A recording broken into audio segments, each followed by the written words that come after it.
Om.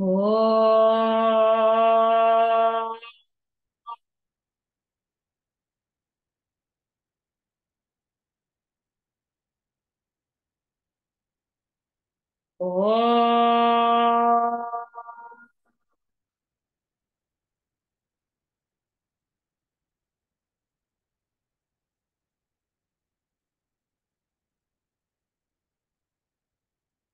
Om.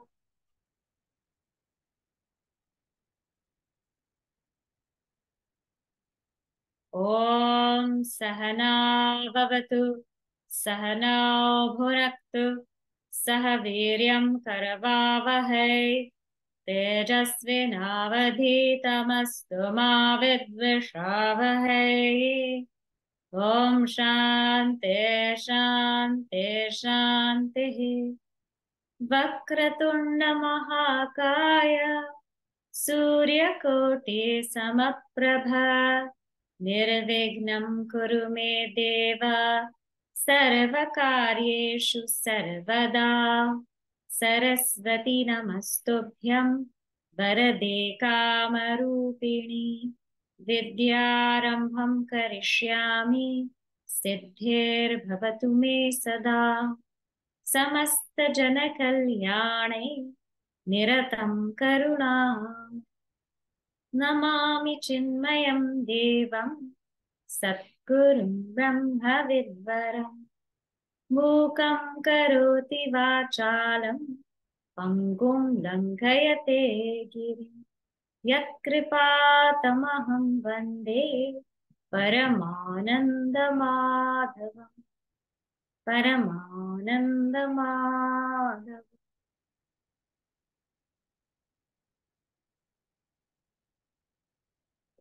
Let's read the verses we covered last week. We will read verses 15, 16, and 17. Yunjannevam sadatmanam yogi niyatamanasah shantim nirvana paramam matstam sthamadhigacchati natyashnatastu yogosti nachaikantamanashnatah nachati swapnashilasya Jagrato neva charjuna yuktaharadiharasya yuktacheshtasya karmasu yuktaswapnavabodhasya yogo bhavati dukkha. So what we've seen so far is the progression of the seeker. This chapter, actually, what it does is, this section, it highlights the whole Ashtanga Yoga. So Bhagavan Shri Krishna makes use of Ashtanga Yoga here, and he puts these concepts of Ashtanga Yoga in the verses for us to catch it. And he gives us this method of being able to get established in this knowledge. So now, I think, please put yourself on. So here, in verse number 14, we didn't read that verse, but that was talking about Savikalpa Samadhi. And I'll give the whole preview of Ashtanga Yoga after I review these verses. Savikalpa Samadhi, how one gets into it is that Mat Chittaha and Mat Paraha have to be the same. So the line of my thoughts, the line of my thinking, and my ultimate goal, which is a supreme self, or the realization of the supreme self, has to be in line. If my goal is the supreme self, but then I'm thinking of all other things in the world, then I'm definitely not going to be able to achieve this Savikalpa Samadhi. My thoughts have to be in the exact same line as my goal. Then only the mind gets absorbed in the self. Otherwise, it gets absorbed in anything but the self. When one practices this way, as it is said in 15, that yogi who is niyatamanasa, who has now controlled their mind, they pave themselves to attain that moksha. Attain moksha means to realize the self. And realization of the self is called nirvana, as we saw last time, because these things are blown away. Vata. Vata means air or blown. Nirvana. These things are blown away. What's blown away? Avidya, kama, karma. Ignorance, desire, and action. All of these are blown away in moksha, and one attains to the self or realizes the self. Then Sri Krishna gives us a caution that in order to actually make this happen, a life of moderation is essential, because meditation is not just a practice where we sit quietly and merge our mind into the higher. It is not just that 1 hour practice or that 30-minute practice or 10-minute practice. It is the whole day practice. And only if our whole day is shuddha, is pure, then this meditation can also be pure. And to do that, he says in verse 16, this yoga or meditation is not for the one who eats too much or the one who eats too less. And it's not the one for the one who sleeps too much or sleeps too less. So there has to be this balance in life.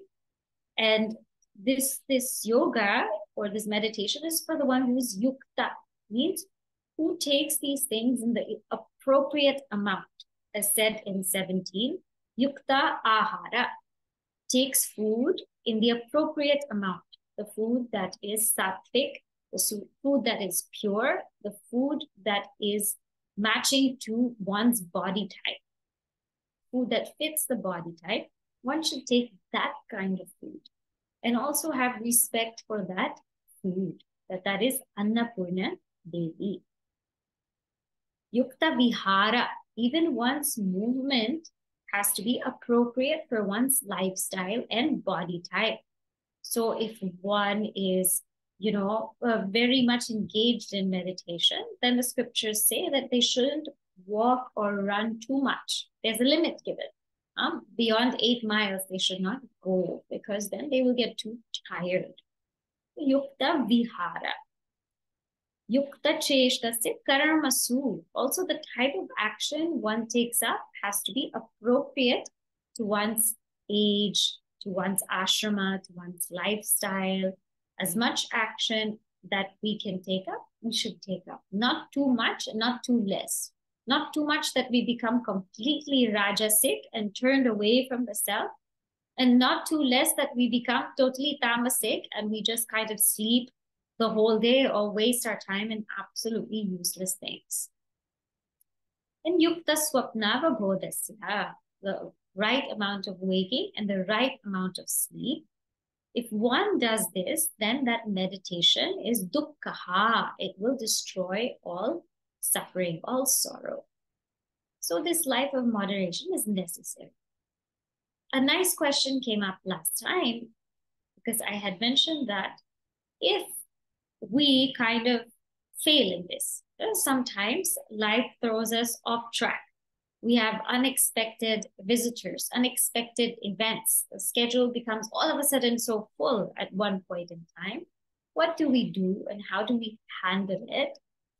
So if that is due to our prarabdha, if it just happened to come to us, accept it, because that is also our sadhana. That is also a spiritual practice. And when that event, that experience, that circumstance is done, get back to one's routine. Then it was asked, but what if we ourselves fall off track?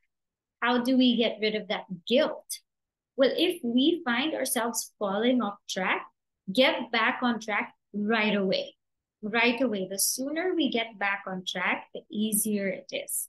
Not that we fall off track completely, that is going to be very hard. Many people, when they go to Bharat for vacation, they have a routine. They get up early, everything's fine, they have their meals on time. But when they come back, there's jet lag.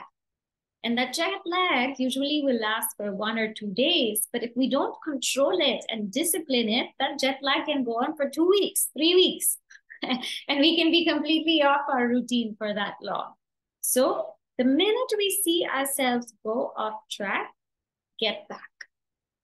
When we are sick, we will need a little bit more rest, a little less activity, a little less food, and we will need to just lay down for some time. Okay. But as soon as we get well, get back. So if we get ourselves back right away, then this guilt will not be there. Guilt only comes to a seeker when there's a lack of sincerity. In the path, nobody expects perfection right away. We will not become perfect in the path right away. But if we are sincere, then we are guilt-free. But if we are not sincere, and if we are making up excuses, we will feel a heavy sense of guilt. And that also hurts a seeker. So that point is there. And further, when there's appropriate amounts of all of these things, and when there is a routine established, we have more mental space.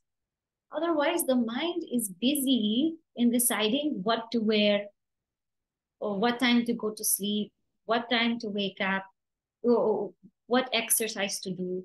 And if our mind has to focus on such thoughts, it will never be able to focus on Brahma, which is so subtle because it's dwelling on these day-to-day thoughts. So the idea of keeping everything in moderation and in a routine is that so we don't have to think about it. Oh, what to wear, we don't have to think too much. We have some kind of thing that we lay out. What to eat, we don't have to also think too much. And there are swamis also in our mission who eat the same thing all the time so that they don't have to think too much.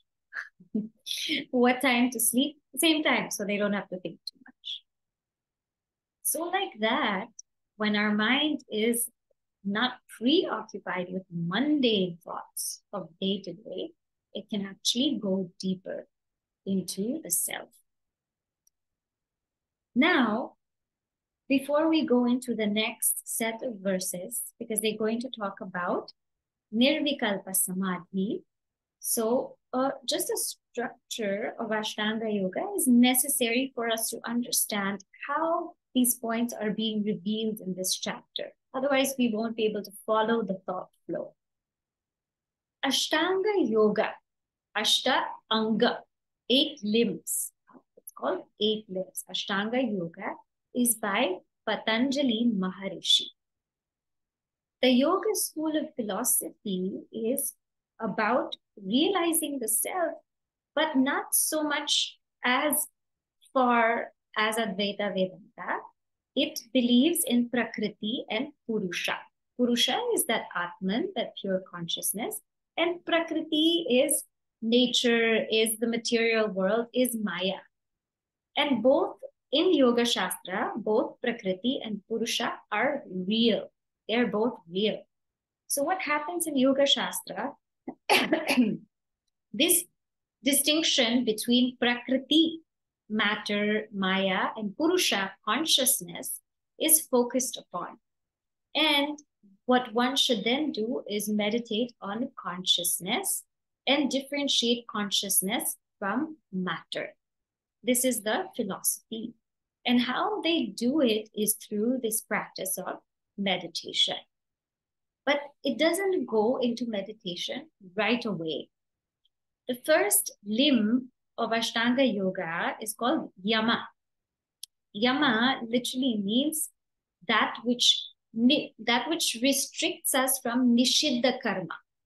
So the first step of a seeker in Patanjali Yoga Sutras, which is also very helpful to us in Vedanta, step 1 is to restrict all of us from prohibited karmas. So therefore, yamas consist of ahimsa, practicing non-violence, satyam, truthfulness, asteya, stealing, non-stealing rather, brahmacharya, brahmacharya explained already, moderation, discipline, Aparigraha. Aparigraha means non-hoarding.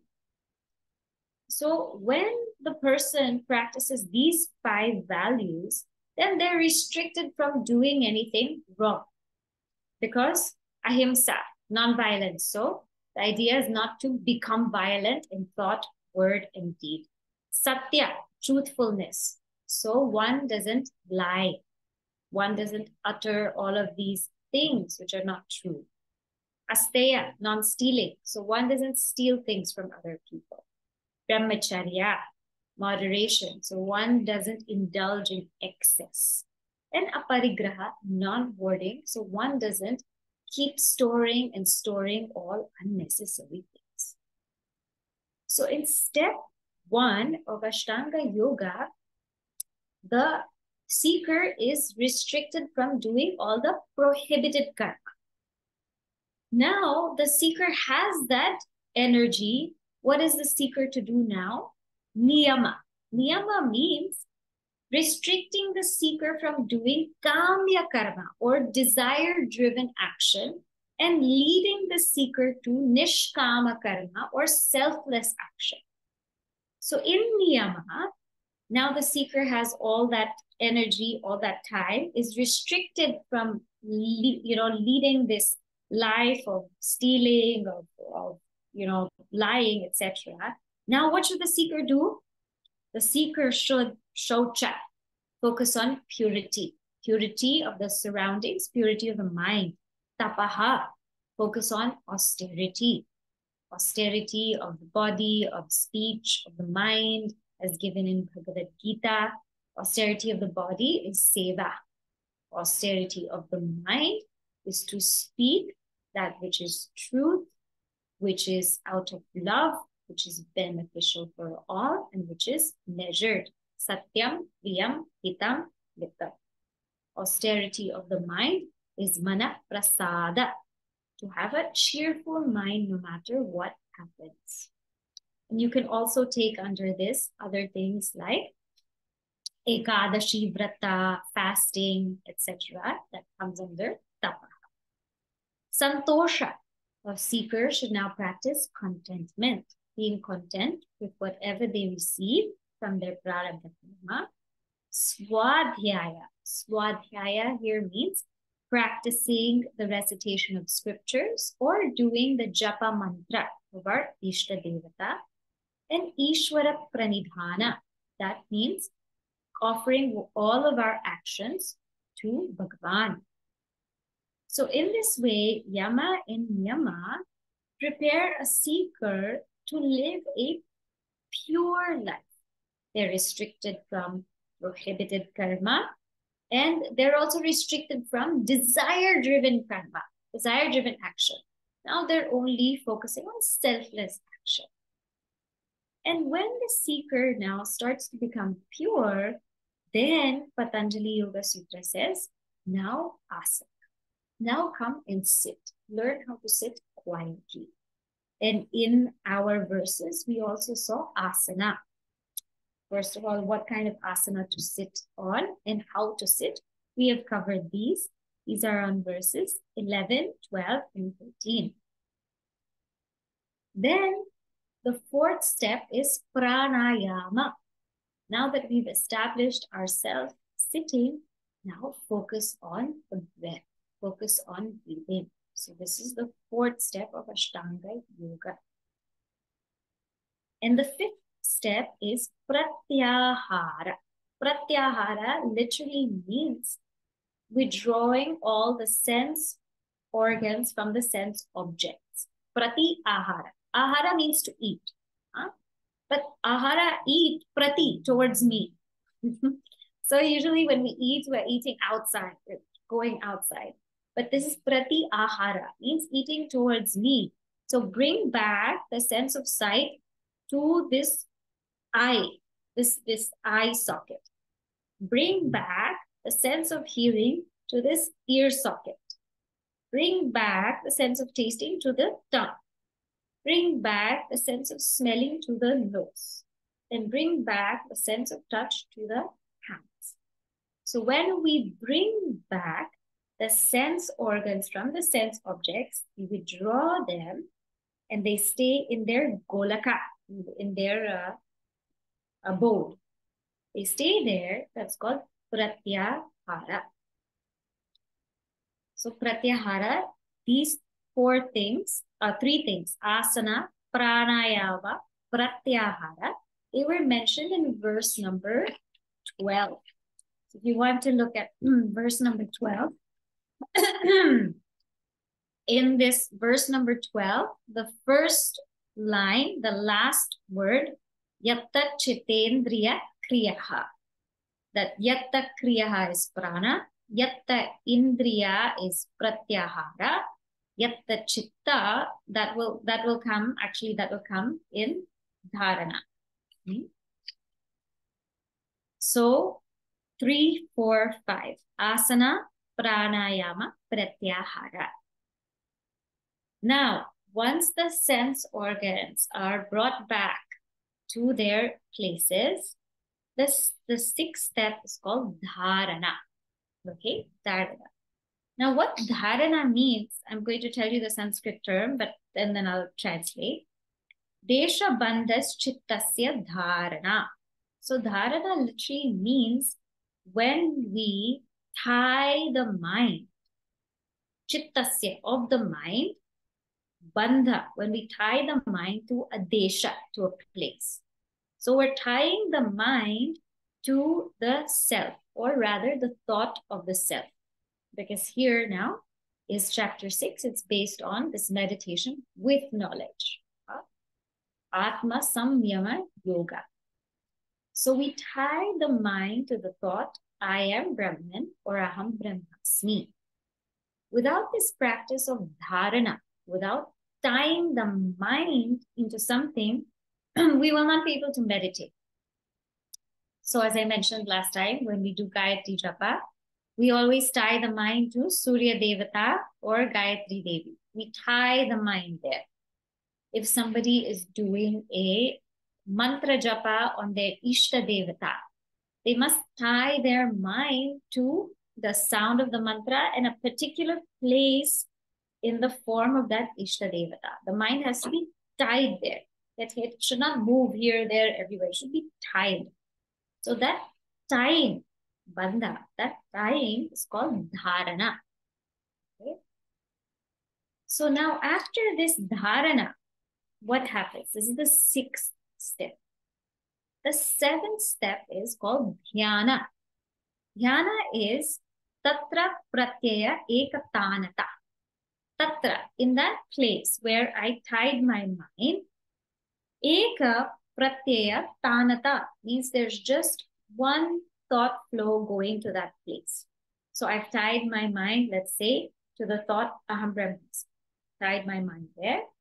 Eka pratyaya tanata. The thoughts are just going in that direction. They're just going in that direction. In dhyana, there will be some breaks. So dhyana means there's some breaks in dhyana that may happen. So I might have 5 thoughts of Aham Brahmasmi, and then the 6th thought, something else that I have to do today. Then I will come back. Aham Brahmasmi, and then by the 12th thought, something else that I forgot to do yesterday. Something like that. That is what dhyana is. We're trying to put our thoughts there. It is effort. We're trying to put our thoughts there. It's effort. When we put it there, but there are breaks. And Sri Krishna will guide us and advise us later. He'll say, whenever there are breaks, don't worry, bring it back. Then what happens? The 8th one now is called samadhi, right? Samadhi here in the Yoga Sutras is defined as tad eva artha matra nirbhasam swarupa shunyam iva samadhi. In that thought where I tied my mind, in that object or in that thought where I tied my mind, when only that meaning remains, only the artha remains, that is called samadhi. Okay? But now here, what we have to understand is there's two samadhis. The eighth samadhi here, after dhyana, the eighth samadhi is savikalpa samadhi. And savikalpa samadhi literally means that now I have placed my mind in this thought, and now my thoughts are going there. In savikalpa samadhi, there's no break. There's no break. Not like dhyana, there's a break.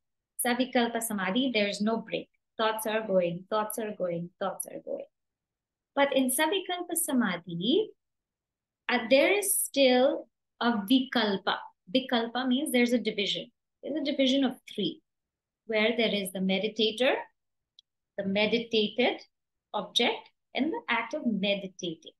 So it's called savikalpa because I am consciously meditating. This is the eighth limb of Ashtanga Yoga. Okay. So now just to summarize the eight limbs, and then we will come to Nirvikalpa Samadhi.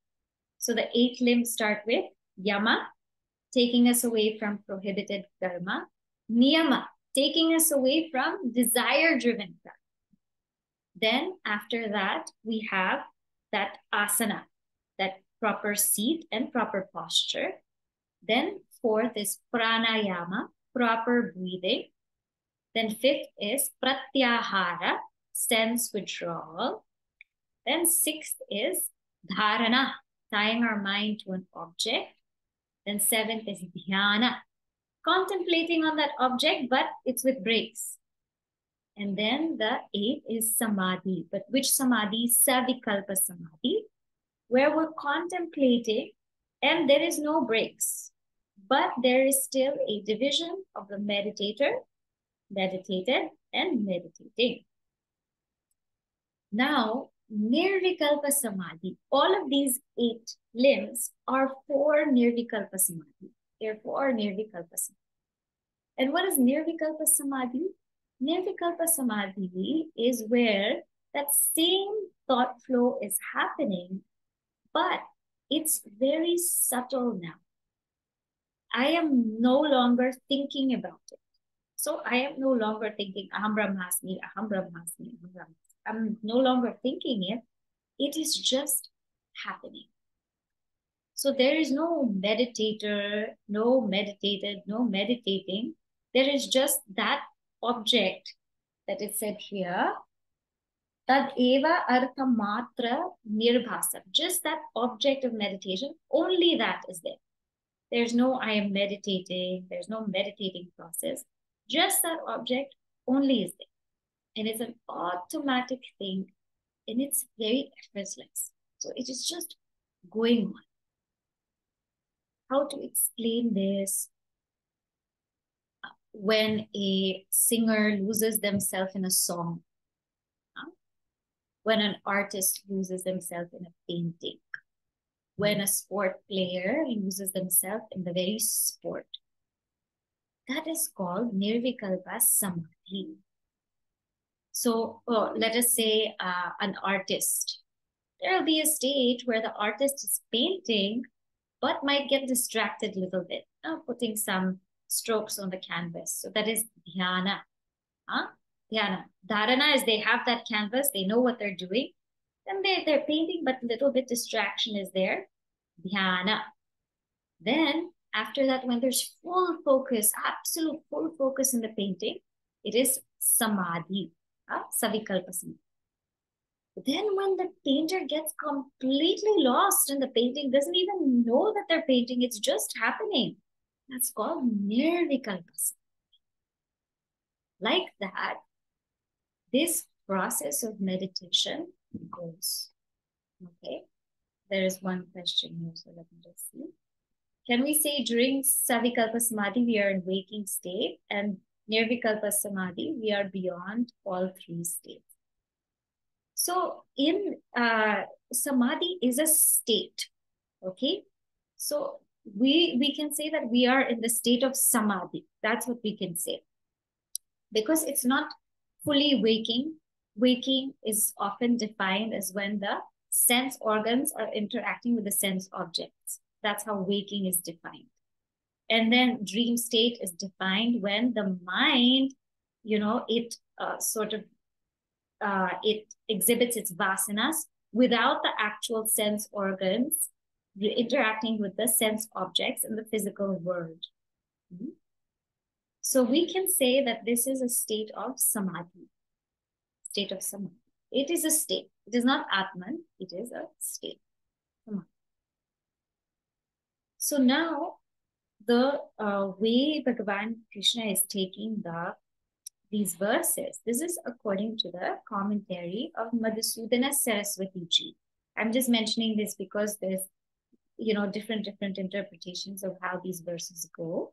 But this is according to Madhusudana Saraswati ji, where he gives an extensive commentary of the Yoga Sutras with Advaita Vedanta. Now, okay, here there's a question: when you are Sakshi, what is that? See, and this will come as we explain Nirvikalpa Samadhi, all of these things will become clearer. When you are Sakshi, means you already are Sakshi. What is that? That is your true nature. See, first, let's make a few things clear. For the knowledge of the self, Samadhi, this Nirvikalpa Samadhi, is not required. It's not required. The knowledge of the self takes place in Shravanam and Mananam. Okay? In Shravanam and Mananam, what takes place is clear, crystal knowledge of the self. Because we listen to the knowledge, and then in Mananam, we understand the knowledge. We remove all of our doubts, and with our full conviction, we know I am Brahman, and I am that Brahman of this whole entire world.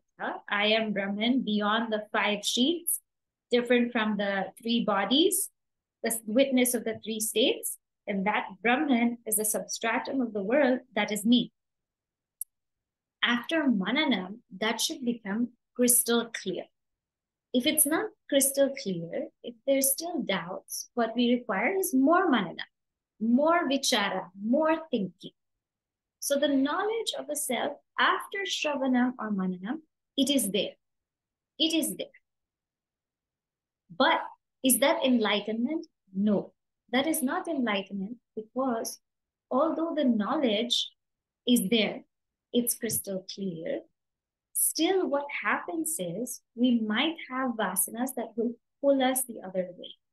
So I clearly understand that I am Brahman, and this whole entire world is just an appearance on you. Clearly understand. I have no doubt whatsoever. But I'm still feeling limited. Sometimes I still feel like this mind, and I still get bogged down by this mind, by this, all of the things that are happening in the world. I still get bogged down. I don't really understand how I am that, how can I be Brahman? Why am I feeling this way? If I knew or I found out that I was Brahman, but I'm still not feeling this, I don't really understand this. It's just not making sense anymore. This kind of feeling is because we have so many vasanas there hidden in us. Some of the vasanas, we don't even know they're there yet. They'll come when the mind is quiet. So this practice to remove these vasanas, these contradictory notions, wherein, although I am Brahman, I feel limited. I feel like I'm the body, mind, intellect. I feel like I'm Shubhani. Wherein I know that the world is an appearance in me, but yet I feel like, how can that be? How is the world really in me? I still feel like I'm in the world. These contradictory notions. This is taken away by Nididhyasana. Nididhyasana. It removes Viparita Bhavana. Okay? And what Nididhyasana is, it is simply reiterating the knowledge that we had in Shravanam and Manana. This is Nididhyasana. When we're seated and at a quiet time, at a quiet place, as prescribed by Sri Krishna, and we reiterate that knowledge That is nididhyasana. When those contrary notions are removed through nididhyasana, then what happens is aparoksha anubhuti, or enlightenment. This is enlightenment. This is enlightenment. The practice of nirvikalpa, why is it there? It is to deepen that abidance of the self. So after enlightenment,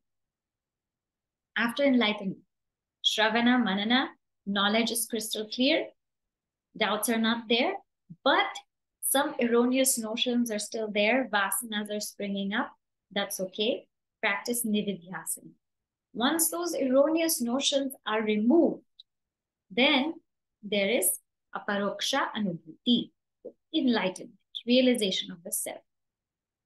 After one is enlightened, what will they do? So they will live life according to their prarabdha. The enlightened being can be completely involved in work, but not affected by it, like our Puja Gurudev. Or enlightened being can spend time in samadhi, like our Swami Tapovan Maharaj. Even after that, he still wanted to be in deep samadhi, in nirvikalpa samadhi. That's what he wanted to do. It's because he wanted to deeply, deeply abide in the self. Fine. Some people want to immerse themselves in bhakti or Bhagavad. Fine, let them go do that. Whatever it is they want to do, let them do. Whatever is their prarabdha, let them do. They're naturally exuding divinity in their every thought, word, and deed. So after enlightenment, that's what happens. Now here, in this section of nirvikalpa samadhi, we are talking about somebody who wants to get deeper and deeper and deeper abidance in the self. Now you might ask this question, why is this required? Why would one want to get into deeper, deeper, deeper abidance in the self? It will come. It will come in the next few verses, why one would want to take up this. Now, as a grahastha, as a householder, how should we approach these verses? Because this seems like very, one has to be in solitude, one has to do a lot of these practices, one has to live a really quiet lifestyle. But let us say if people are householders, they're married, they're working, they're doing all of these things, how do we take up these verses? When you can sit quietly. And this should be a daily practice, a daily sadhana. At a certain time of the day, set that time to practice this knowledge or to reiterate this knowledge. Whatever we're clear about. If we're clear that we are Sakshi, reiterate that. Never mind, if we're not that clear, I'm the substratum of the world, it's okay. For now, you leave that. If we're clear, I am Sakshi, reiterate that. If I'm not also clear about that, if I'm just clear I'm not the body, reiterate that. If I'm clear I'm not the mind, reiterate that. Whatever thought that we are clear about, reiterate that in our quiet time, in the time where we sit. This is nididhyasana. And take time to do that every day. Every day, take time to do that.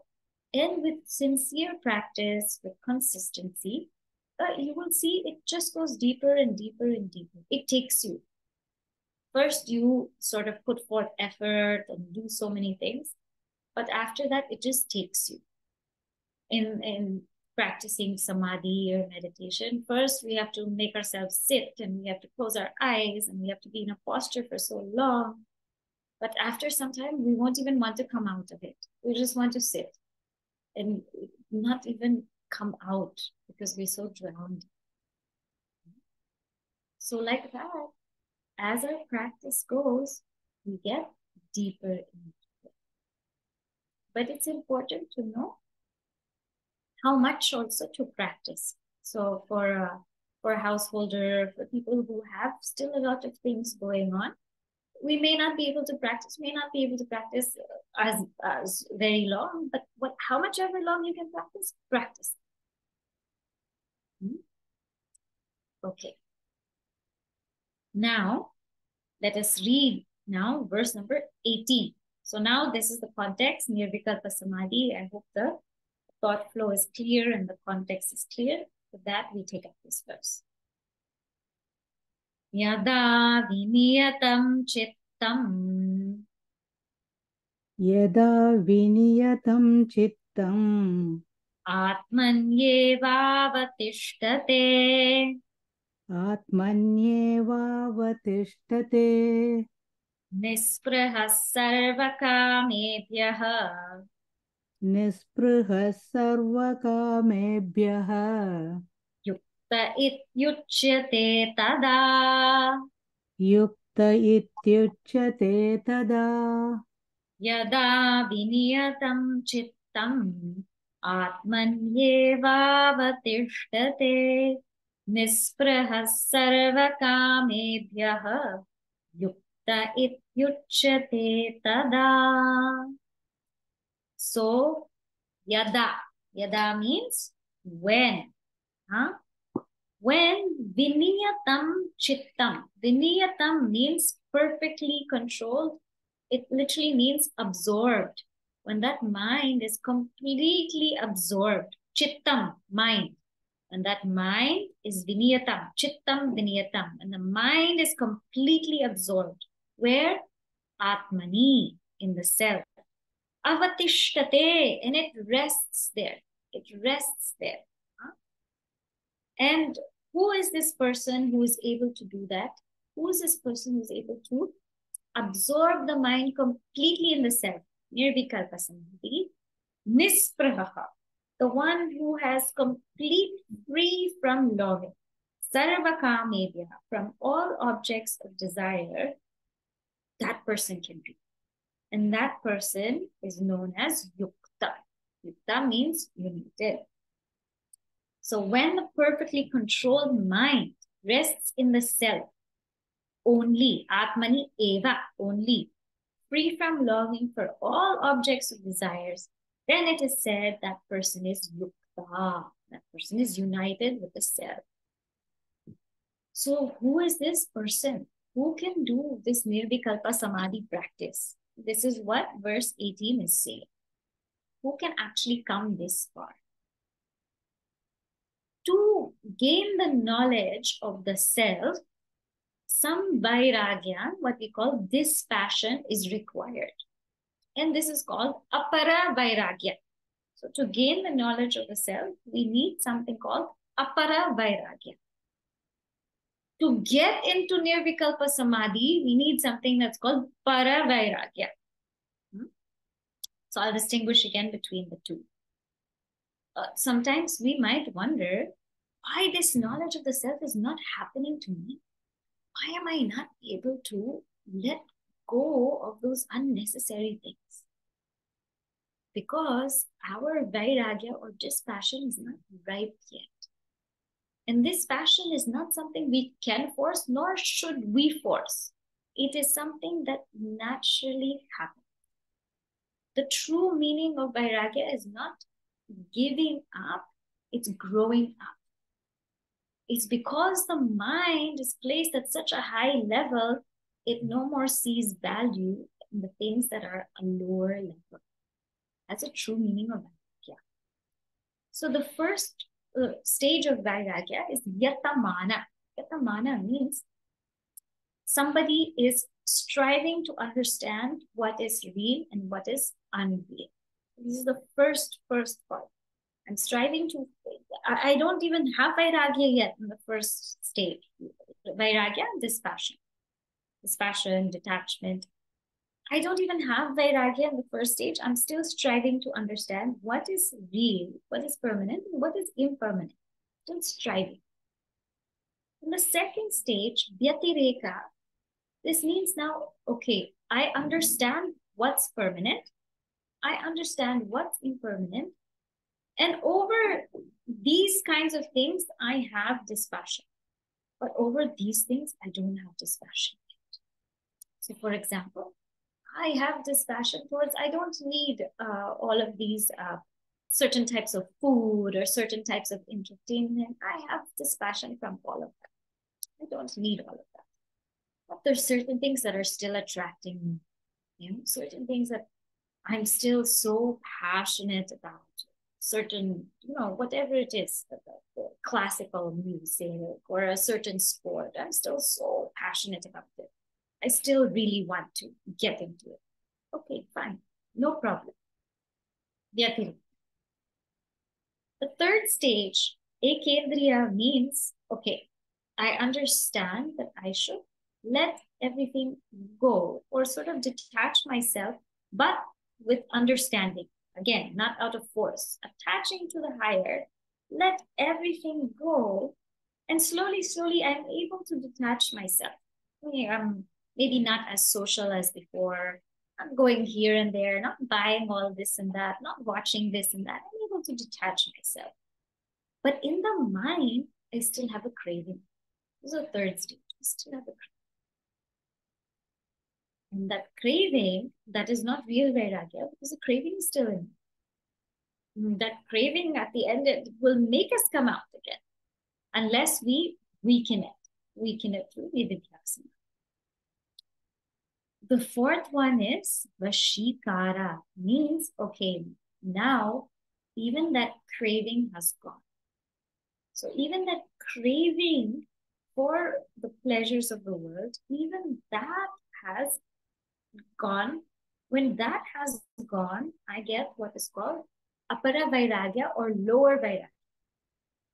And when that happens, I am able to gain the knowledge of the self. So this Aparvairagya is required to gain the knowledge of the self. If I'm not able to go through this, it's okay. I have to keep attaching myself to the higher, attaching to myself to the higher, and the lower will fall off. Lower will fall off. Satsangatve nisangatva. That is the easiest way. Just attach the mind to Bhagavan, to satsang, to kirtan, to knowledge, shravana, manana. Just attach the mind to that. Then nisangatvam. Everything will fall away naturally. This is the best way. This is the best way, rather than forcing anything out. Now, with this lower Vairagya, we gain knowledge.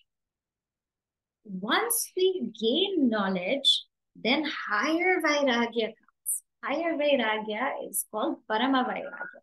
That higher Vairagya means that there is complete dispassion and detachment from every single thing in the world, including this body, this mind, this ego, every single thing, every single being, every single person, including the bliss of Savikalpa Samadhi. All of that I'm completely detached from. That's called Parama-Vairagya. This Parama-Vairagya, this is what's meant by Nispraha Sarva Kamedya. Means total dispassion from everything.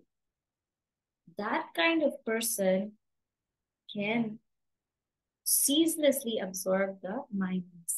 No effort at all. It will just happen. It will just happen. Like Bhagavan Ramana Maharshi Ji, when he had that experience, when he was lying down and his body as though was in death, and he had that vision of the self. But now after that, he completely detached from the world. Completely detached from the world. Even whatever money he had, he threw, or whatever earrings, whatever he had, he threw. Completely detached. And he sat down and his mind was ever absorbed. So much that he didn't even feel Nirvikalpa Samadhi. When one is so absorbed in the self, they don't even feel what's happening. He didn't even feel these animals or these little insects biting him or anything like that. He didn't feel all of that. That is supreme Vairagya. That is Nirvikalpa Samadhi. So this practice is for one who has that kind of discussion.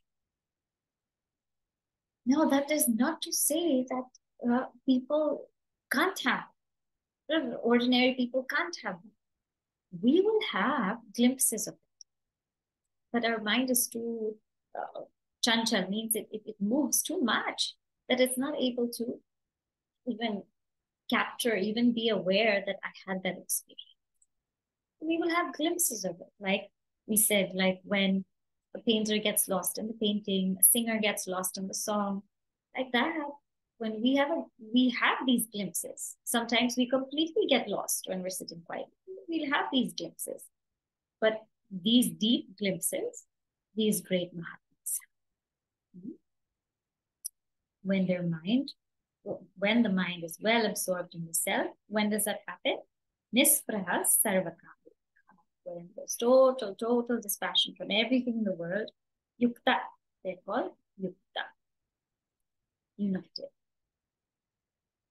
Now, we will read the next verse. We'll see a little bit, just a little bit. Verse number 19. This is what we call simile. This is called a simile for us to understand what exactly is happening there in Nirvikalpa Samadhi. Okay, the famous verse. We'll maybe just see the brief meaning. Yatha deepo nivatastha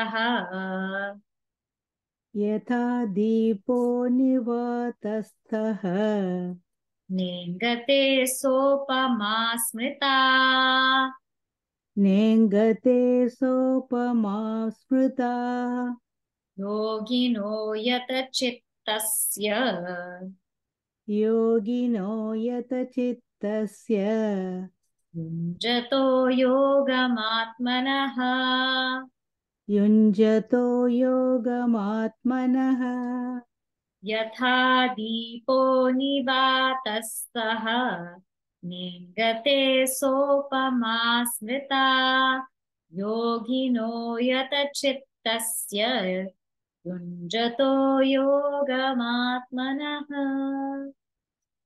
Yatha. So he explains yatha, just like a deepa.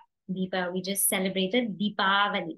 Just like a deepa, a lamp, nivatahastaha. Nivatastaha, that's placed in a windless spot. Just like a lamp placed in a windless spot. Na ingate. It doesn't move. Sopama smrita. Sa upama. This upama means simile. Smrita is remembered. It's remembered by all of these great yogis. So just like that lamp or that light that's placed in a windless spot, the same way, yoginaha yatachittasya, of that yogi, of that meditator, of that mind which is so well controlled, yunjato yogam atmanaha, that yogi meditates on the self. So, yunjataha means of that practicing yogi, they meditate on the self with that mind. So, as a lamp placed in a windless place does not flicker. This is a simile used to describe the yogi of controlled mind. Yunjataha yogam means practicing yoga. Atmanaha. Yogaha means absorbed in the self. The yogi is absorbed in the self. So here, when this lamp is there, it's a very, very beautiful thing because it is absolutely steady. A lamp in a windless place is absolutely steady. Nischala, no movement at all. So in the same way, that absorbed mind of the yogi in the self, there's no movement at all. In the sense, it is just absorbed in the self as the self. So no movement means there's no rajas. And it's of the nature of light. The nature of light, given in the metaphor, means it is not tamasic. There's no tamas, it's sattva. In fact, it's the purest sattva. And when that happens, the self is self-evident because the mind becomes mindless. You know, one might wonder why people go through these practices. Why do people sit quietly? Why do people go through samadhi? See, in these practices, when the mind is quiet, the self is self-evident. It is always self-evident. The self is always there. Swaprakasha, we say. Self is swaprakasha.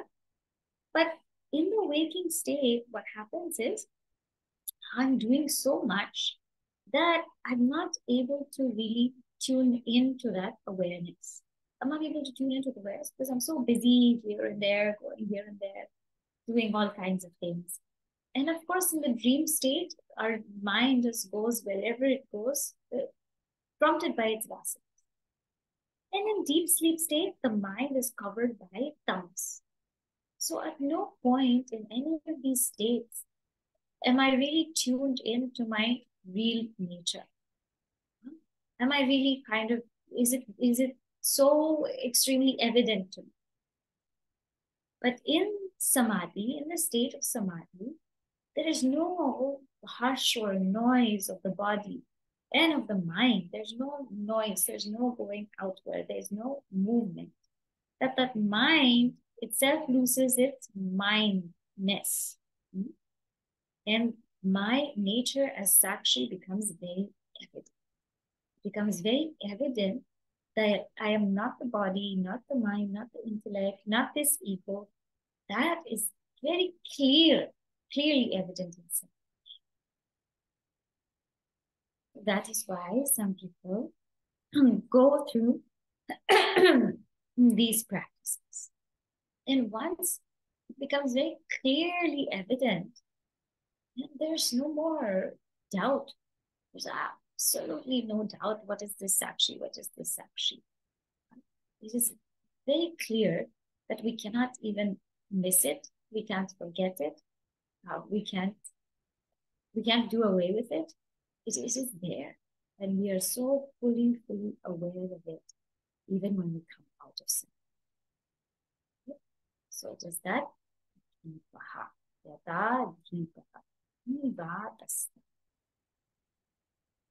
that is one beautiful meaning of Deepavali also, is that light of awareness. Darkness happens whenever we identify with the lower ends. Whenever we identify with the body, that is darkness, because we are again in limitation, we're not seeing clearly. We identify with the mind, that's darkness. When we identify with the ego, that is darkness. But when we remain as our nature of that light of awareness, this light, Deepavali, and that light, it's so beautiful because we don't only see it in us, we see it in everybody else.